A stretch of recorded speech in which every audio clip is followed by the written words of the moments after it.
Hello बच्चों, स्वागत है आपका इस प्यारे से परिवार संसार पर में, जिसमें हम आज की क्लास में चर्चा करेंगे कक्षा 8 की गणित है, जो कि आपका चैप्टर 16 है। ठीक है। और उसके साथ ही आपका जो चैप्टर है वो है प्रायिकता। प्रायिकता का मतलब है कि जब हम कोई सिक्का उछालते हैं या कुछ भी, हम जैसे मान लो पासा उछालते हैं, तो उसमें जो आने के जो नंबरों के आने की संभावना होती है उसे ही हम क्या बोलते हैं, प्रायिकता बोलते हैं। ठीक है। जैसे उदाहरण के लिए आपसे कह दिया जाए, एक क्वेश्चन दे दिया जाए, कोई भी एक क्वेश्चन, ठीक है, उस क्वेश्चन को आपको हल करना है।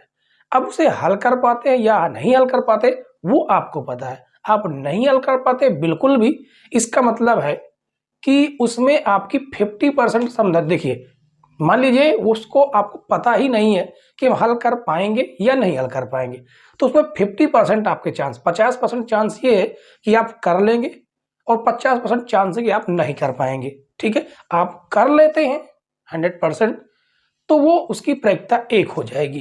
ठीक है। यदि नहीं कर पाते हैं तो उसकी प्रायिकता भी कितनी हो जाएगी, नहीं कर पाते हैं उसकी प्रायिकता भी कितनी होगी, 1 हो जाएगी। ठीक है। कर पाते हैं नहीं कर पाते, दोनों का योग कितना होता है, 1 के बराबर होता है। तो चलिए यहां पर देखिए क्या कहा गया है। पहला क्वेश्चन इस सिक्के पर ही आधारित क्वेश्चन है। सिक्के में दो पहलू होते हैं, आपको पता है। एक तो होता है आपका चित्त, ठीक है। सिक्के के दो पहलू होते हैं, एक होता है आपका चित्त, जिसे हम इंग्लिश में हेड भी बोलते हैं, ठीक है। एक होता है आपका पट, जिसे हम टेल बोलते हैं, ठीक है। और भी हम क्या बोलते हैं, चित्त को हम शीर्ष भी बोलते हैं और पट को हम पुच्छ भी बोलते हैं, ठीक है। अब यहां पर क्या लिखा गया है, लिखा गया एक सिक्का कई बार उछालकर उसके शीर्ष यानी कि चित्त तथा पुच्छ यानी कि पट आने की संख्या निम्नांकित सारणी में लिखी गई है। अपनी अभ्यास पुस्तिका में सारणी में रिक्त स्थानों की पूर्ति कीजिए।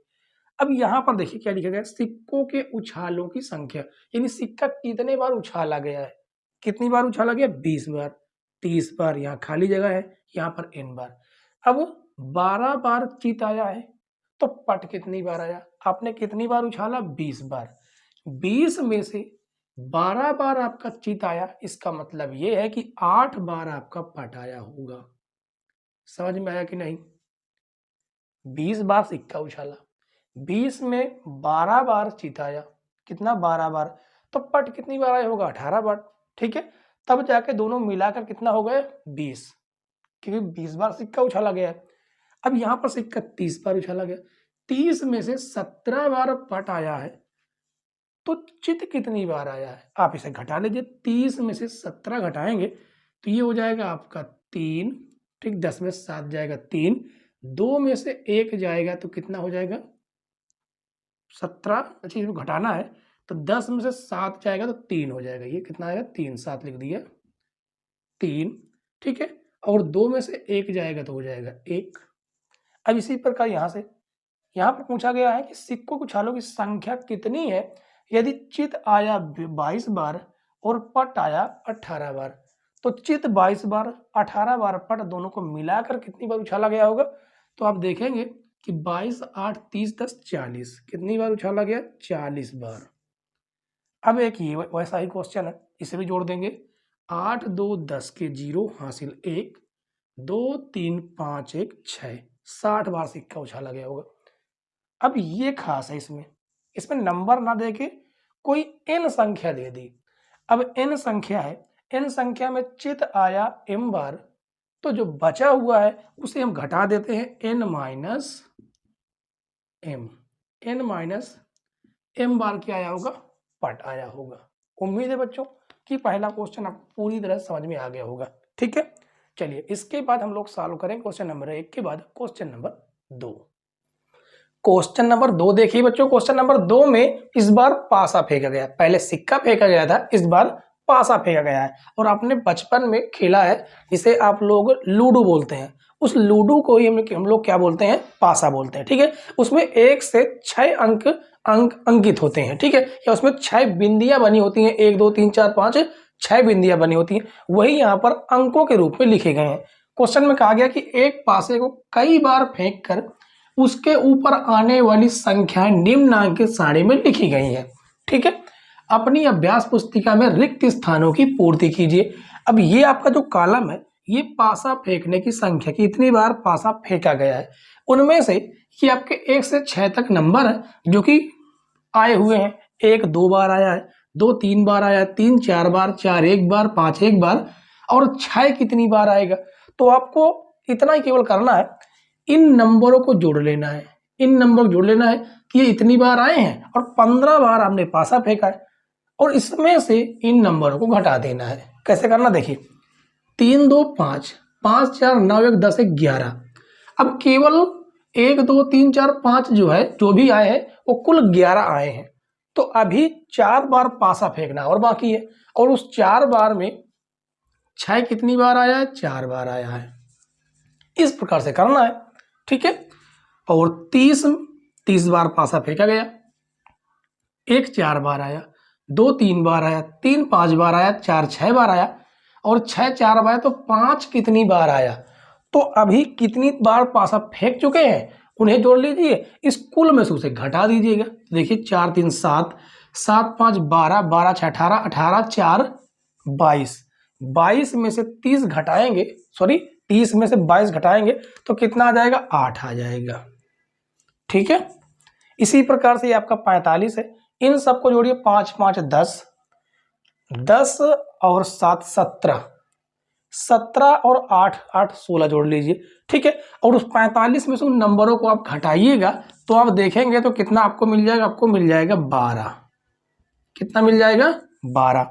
इसी प्रकार से इन सभी नंबरों को जोड़ के इस 60 से यदि आप घटाते हैं तो आपको मिल जाता है कितना, 10 मिल जाएगा, ठीक है। इन 90 में से इन सभी नंबरों को जोड़ के घटाइएगा तो आपको मिल जाएगा कितना, 16 मिल जाएगा। अब यहाँ पर कितनी बार फेंका गया ये पूछा गया है, और ये जो है आपके 1 2 3 4 5 6 इतनी बार आए, तो इन सबको जोड़ लीजिए, ठीक है। तो इनको जोड़ें तो 8 2 10 5 15, 15 10 25 5 30, 30 के 0 हासिल हो जाएगा आपका 3, ठीक है। तो 2 1 3, 3 2 5 2 7 8 9, और 9 3 कितना हो जाएगा, 12, यानी 120 बार पासा फेंका गया है और ये उसके अंक आए हुए हैं। तो उम्मीद है कि ये दूसरा क्वेश्चन भी आपको कहीं पर कोई दिक्कत, कोई प्रॉब्लम नहीं क्रिएट हुई होगी, ठीक है। पूरी तरह से आपको क्वेश्चन समझ में आ गया होगा। तो क्वेश्चन नंबर 2 के बाद फाइनल हम लोग सॉल्व करेंगे क्वेश्चन नंबर 3 और क्वेश्चन नंबर 4।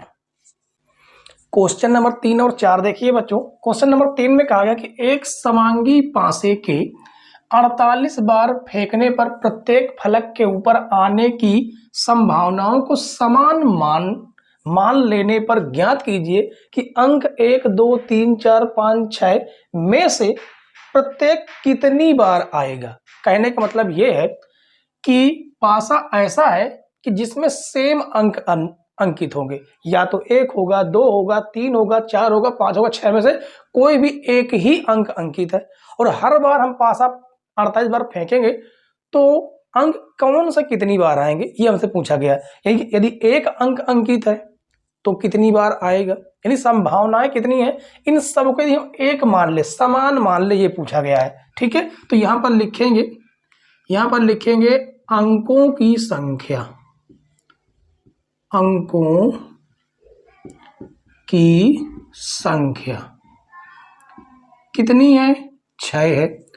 पासा फेंकने की संख्या, पासा फेंकने की संख्या कितनी है, 48 है, ठीक है। तो लिखेंगे प्रत्येक अंक के आने की संख्या, ठीक है।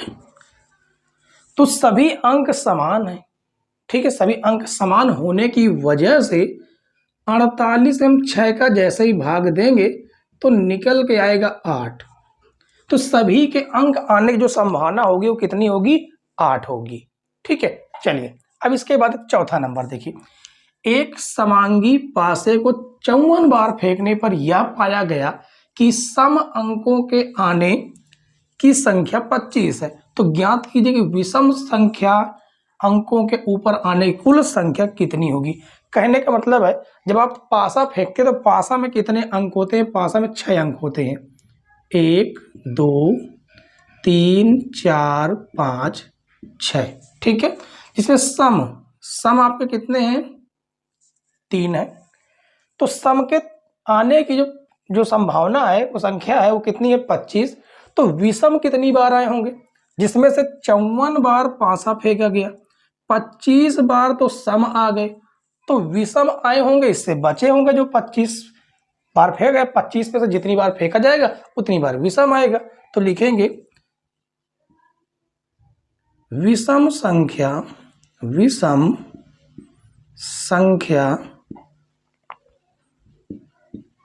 आने की संख्या कितना है, 54 में से हमें 25 घटा देना है, तो 14 में से 5 जाएगा 9, 4 में से 2 जाएगा 2, यानी 29 बार क्या आएंगे, विषम अंक आएंगे। ठीक है, तो उम्मीद है बच्चों कि 1 से 4 तक के सारे क्वेश्चन आपको पूरी तरह समझ में आ गए होंगे। ठीक है, जो कि आपकी प्रैक्टिकल पार्ट यानी कि आपका अभ्यास 16A था।